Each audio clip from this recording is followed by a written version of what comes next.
enthusiastic to the U.S. team, traveling all over the world in international competition in preparation for the 1984 Los Angeles Olympic Games, where she won a bronze medal. Char was inducted into the USA Field Hockey Hall of Fame in 1989. She was also awarded a Congressional Gold Medal as part of the 1980 U.S. Olympic team when U.S. Congress officially awarded the medals more than 27 years after the boycotted games. In 2014, Char and her teammates from the 1984 squad were inducted into the USA Field Hockey Hall of Fame.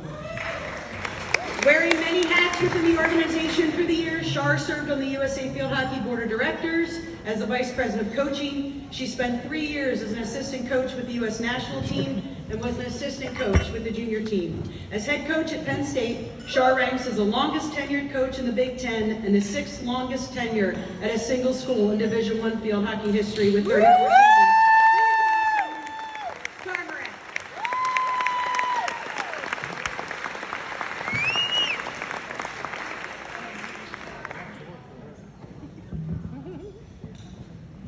Thank you, Pam. Thank you for all the hard work you put into this evening tonight and the committee. And congratulations, Congratulations to all our award winners. We look forward to celebrating you later in this evening, and to our new inductees into the Hall of Fame. Wow, what a video. What a video. I don't even have to say how far we have come with this game. Constance Appleby is up there going, I never imagined that you could play the game without a long skirt. You know, what has brought us here today, everyone in this room has played an important role in the success of USA Field Hockey, every one of us. And when you think back to how we fell in love with this sport, do you remember the first day you got your stick, or you stepped on the field, or you put your uniform on, or you scored that first goal, or you made that first save, or you made that tackle? I don't think I ever tackled. I was a forward. It wasn't really in my DNA there. But you know, here we are tonight celebrating 100 years of USA Field Hockey, 50 years of Title IX. And this year I qualify for Medicare. Just like Pam said, there's a lot going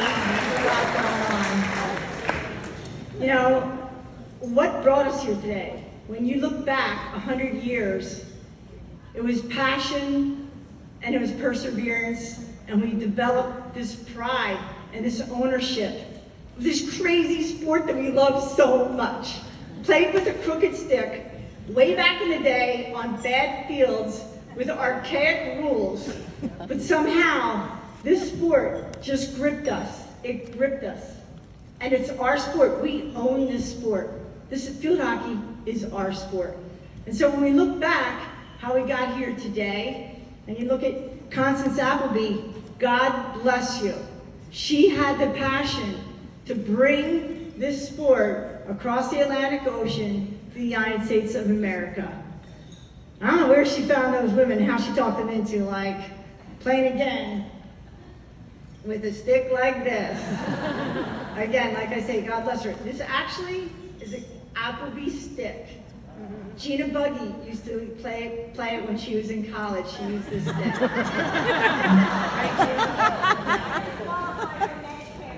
Gina? Yeah, that's true too. But you know, that's what this sport is all about. Those of us that continue to have passion, that's why we're here tonight. Passion and perseverance. And like I said, we develop a pride that this is our sport. You know, and again, I think back when Constance Appleby bringing the sport to America, I'm intrigued with how many sticks did she actually bring with her on that first journey? Like, is anybody else wondering that? Because she started this game. And in my mind, I'm like, where was Barbara Longstreth? Barbara Longstreth would have gotten her Model T Ford, she would have driven to meet her at the boat, she would have pulled out her sticks. When you talk about someone like Barbara Longstreth, she has impacted this game. And that's exactly what she did.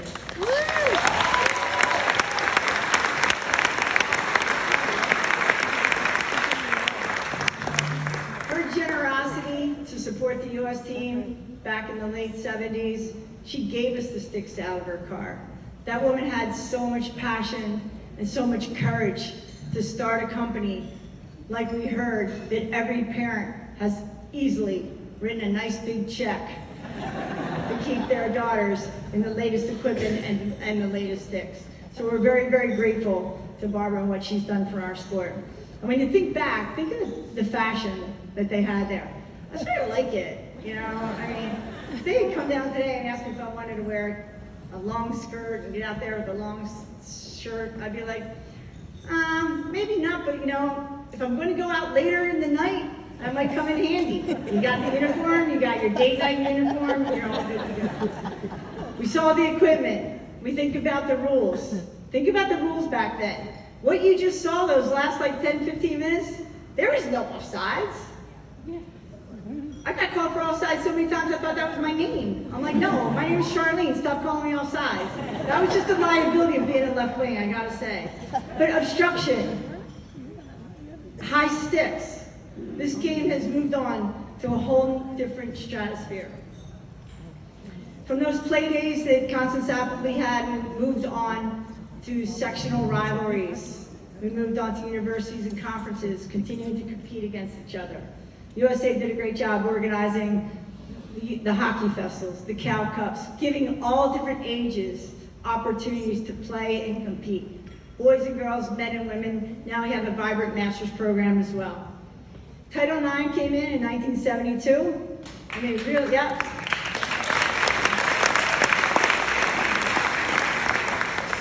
And they really helped with coaching opportunities and funding and competition for the women.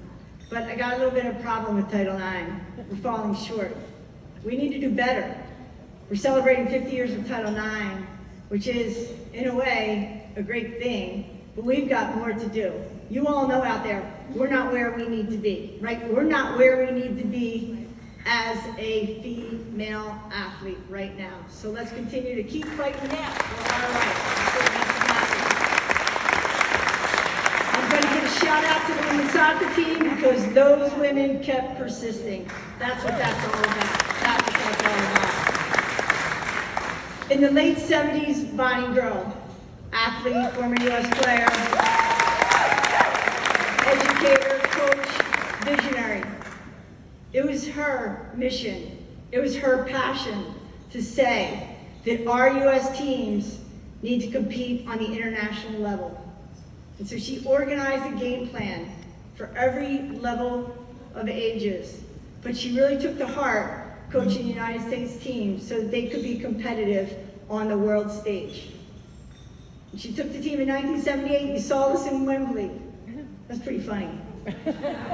I didn't score that goal. Julie Staver scored the goal. But she took us to Wembley, and we were playing in front of 60, 70,000 screaming schoolgirls. And that was in 1978. In 1978, Moscow, who was hosting the 1980 Olympics, decided that they were going to add women's field hockey to be the first Olympic sport in history for women's field hockey. 1980, now we had our eyes set to be Olympians. Bonnie took us all around the world because if you want to be the best, you have to play against the best. In 1979 was the World Cup in Vancouver, Canada. And that was the signature tournament to qualify for the Olympic Games. You had to come in the top 5. We were ranked 11th in the world. We were ranked 11th in the world when we went to Vancouver. We finished 3rd. We qualified for Moscow. We stunned the international field hockey community.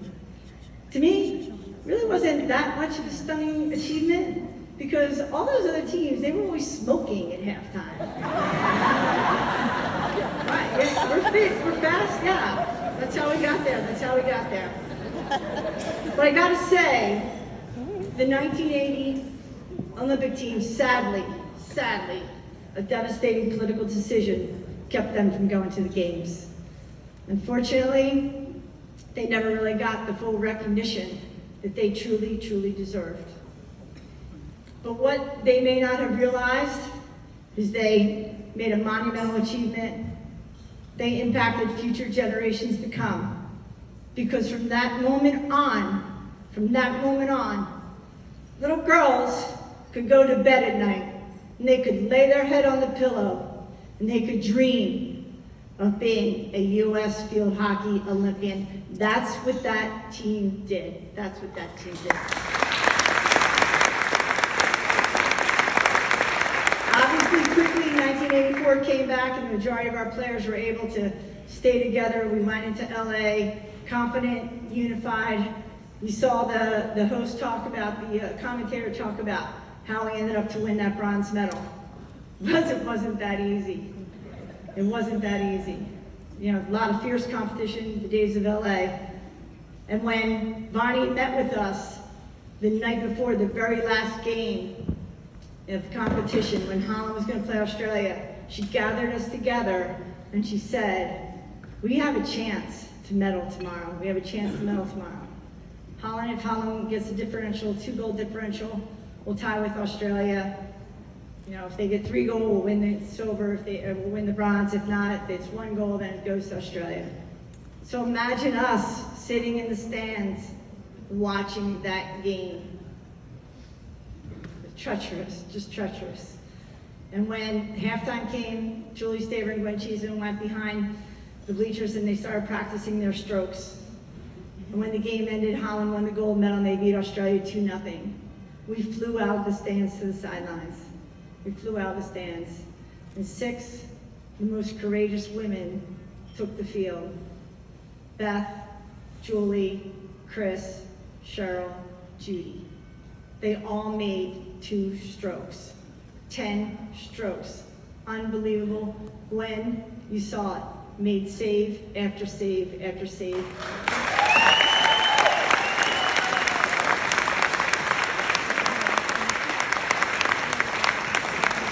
And within minutes, we were on the podium with the medal going around our neck.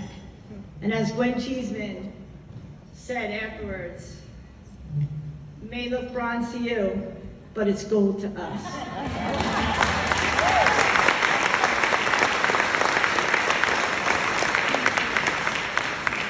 When you continue to see how athletic and competitive our teams continue to be, in 1988, in 1996, watching both men's and women's teams compete, awesome. 2008, 2012, 2016. This country is going to get back to the Olympics, and this country is going to win some medals because we continue to have that passion and that persistence. What Bonnie Groh also did for this country is she started the Futures program. So she said the only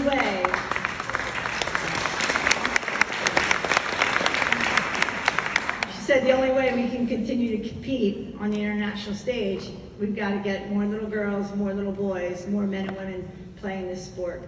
And that was her dream. And look at all the Olympians that are probably in this room today. They all played in the Futures program, now known as the Nexus program.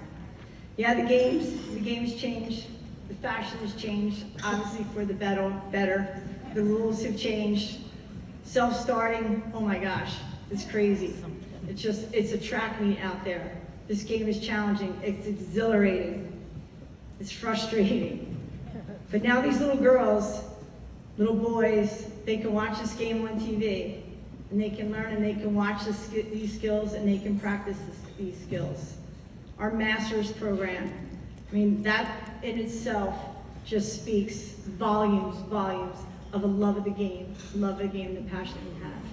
I hope that we will always be grateful for the history of our sport. I hope that we will always take pride in this being our sport. Thank you.